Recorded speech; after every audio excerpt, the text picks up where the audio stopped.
இயேசு கிறிஸ்துவின் நாமத்தில் அன்பின் வாழ்த்துக்கள். இன்றைக்கு நாம் தியானிக்க போகிற தலைப்பு, தேவன் நம்மை ஞானத்தில் நிரப்புவார். வசனம் யாக்கோபு 1:5. உங்களில் ஒருவன் ஞானத்தில் குறைவுள்ளவனாய் இருந்தால் யாவருக்கும் சம்பூர்ணமாய் கொடுக்கிறவரும் ஒருவரையும் கடிந்து கொள்ளாதவருமாகிய தேவனிடத்தில் கேட்க கடவன், அப்பொழுது அவனுக்கு கொடுக்கப்படும்.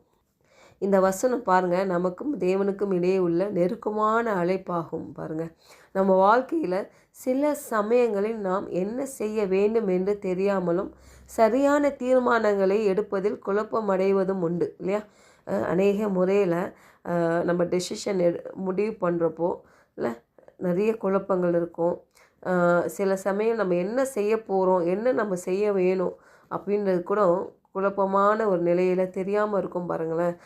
அப்போது என்ன தேவைப்படுதுன்னா ஞானம் தேவைப்படுகிறது இல்லையா?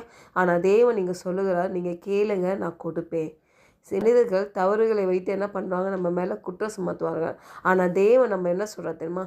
ஞானமே இல்லாத முட்டாளாக இருந்தால் கூட சில காரியங்களுக்கு நம்மை கேவலப்படுத்த மாட்டார் இல்லையா? நம்ம அறிவு இல்லை, புத்தி இல்லை, அற்பமாய் சொற்பமாய் நம்ம கேட்குறோம், முட்டாள்தனமான காரியங்களை கேட்குறோம், ரொம்ப அறிவு இல்லை, நாலேஜ் இல்லை. ஆனால் பாருங்கள், தேவன் அதை வைத்து நம்மளை என்ன பண்ண மாட்டார், கேவலப்படுத்த மாட்டார். இதோ மனிதனோ என்ன பண்ணுவான், நிராகரிப்பான், நம்மளை கேவலமாக பார்ப்பான் இல்லை? ஆனால் தேவன் அப்படி பார்க்குற தேவன் அல்ல. அவர் நம்மை நேசிக்கிறவர், அவர் நம்ம மேலே அன்பு கொண்டவர். பாருங்கள், அப்போது அவர் நமக்கு நன்மை செய்யும் ஒரு மனதுடையவராக இருக்கிறாரு. ஒருவேளை நம்ம ஞானமாக இல்லை, ரொம்ப அறிவு கிடையாது, நம்ம பேச தெரியாத 4 பேர் மத்தியில் தெரிஞ்சவங்ககிட்ட பாருங்கள் நல்லா பேசுவேன் போல்டாக, ஆனால் தெரியாதவங்ககிட்ட பேசவே மாட்டேன். ஆனால் தேவன் பாருங்கள், இன்றைக்கு தேவன் அற்புதமாக என்னை பேச வைத்திருக்கிறாரு. எனக்கு பெரிய ஞானம் கிடையாதுங்க, ஆனால் தேவ பலன் உண்டு. நான் உண்மையாக அதுதான் விசுவாசிக்கிறேன். தேவனுடைய பலன், அது உன்னதமான பலன் நிரப்பும் பொழுது அநேக முறையில் அந்த தேவனுடைய வார்த்தையை நான் ஒரு குரூப்பில் 1 இயராக நான் ப்ரேயர் பண்ணிகிட்ருக்கேன். காட்ஸ் வேர்டை நான் கொடுக்குறேன் பாருங்களேன். ஆனால் உண்மையாக சொல்கிறேன் பாருங்க, நான் ஆண்டவர்கிட்ட சொல்லுவேன், ஆண்டவரே நான் வெறுமையான பாத்திரமாக இருக்கேன்ப்பா, எனக்கு ஒன்றுமே தெரியாது ஆண்டவரே, நான் பிரசங்கம் பண்ணுற அளவுக்கு நான் ஒரு பெரிய ஆளே கிடையாதுப்பா. ஆனாலும் உங்கள் திட்டத்தின்படி என்னை வழி நடத்துறீங்க, என்னை ஒப்பு கொடுக்குறேன். இந்த சரீரத்தில் நீங்கள் ஆளுகை செய்யுங்க, ஆவியானவர் நீங்கள் இடைப்படுங்க, நீங்கள் வழி நடத்துங்க ஆண்டவரே அப்படின்னு சொல்லி நான் விட்டு கொடுப்பேன். அந்த அற்புதமாக கர்த்தர் என்னை நடத்துவார் பாருங்கள். அப்போ தான் நான் ஒன்று புரிந்து கொண்டேன். அப்போ ஞானன்றது இதுதான் ஞானம். பாருங்கள், நம்ம நினைக்கிறோம் உலகத்தில் இருக்கிற நம்மளே நம்ம ஞானவான்களாக, உலகத்தின் அறிவில் பெருத்துட்டா நம்ம ஞானவான், நிறைய காரியங்கள் நம்ம படித்து மேலே வந்தோம் அப்படின்ற மாதிரி சாட்சியெல்லாம் என் வாழ்க்கையில் கிடையாதுங்க. ஆனால் தேவனுடைய பலன் பாருங்கள், அவர்கிட்ட நான் ஒப்பு கொடுத்தேன். அவர் டங்ஸில் நிறைய பேசுவேன். ஆனால் என்றைக்கெலாம் நான் டங்ஸை நிறைய பேசணும், அன்றைக்கி அற்புதமாக கர்த்தர் என்னோட இடைப்படுகிறத நான் பார்த்துருக்குறேன். அப்போ அன்றைக்கு தான் நான் புரிந்து கொண்ட பாருங்களேன். அப்போ இதுதான் ஞானத்தில் குறைவுள்ளனா இருந்தால் தேவன் யாவருக்கும் கொடுக்குறாரு என்று. அப்போ ஒருவேளை அறிவு இருக்குது, ரொம்ப ஞானம் இருக்குது, அவங்கள தான் கர்த்தர் பயன்படுத்துவாருன்னு கிடையாது. அறிவே இல்லாதவர் கூட கர்த்தர் வெட்கப்படுத்தாமல் நம்மளை உயர்த்துக்கிற தேவன் பாருங்கள். என் வாழ்க்கையில் அது நடந்துச்சுன்னா உங்கள் வாழ்க்கையில் அதை நடக்க தேவன் சித்தமுள்ளவராக இருக்கிறார். அவர் நம்மை தூக்கி உயர்த்த விரும்புகிறார் பாருங்கள். நம்ம தான் சில டைமில் விட்டு கொடுக்கணும்.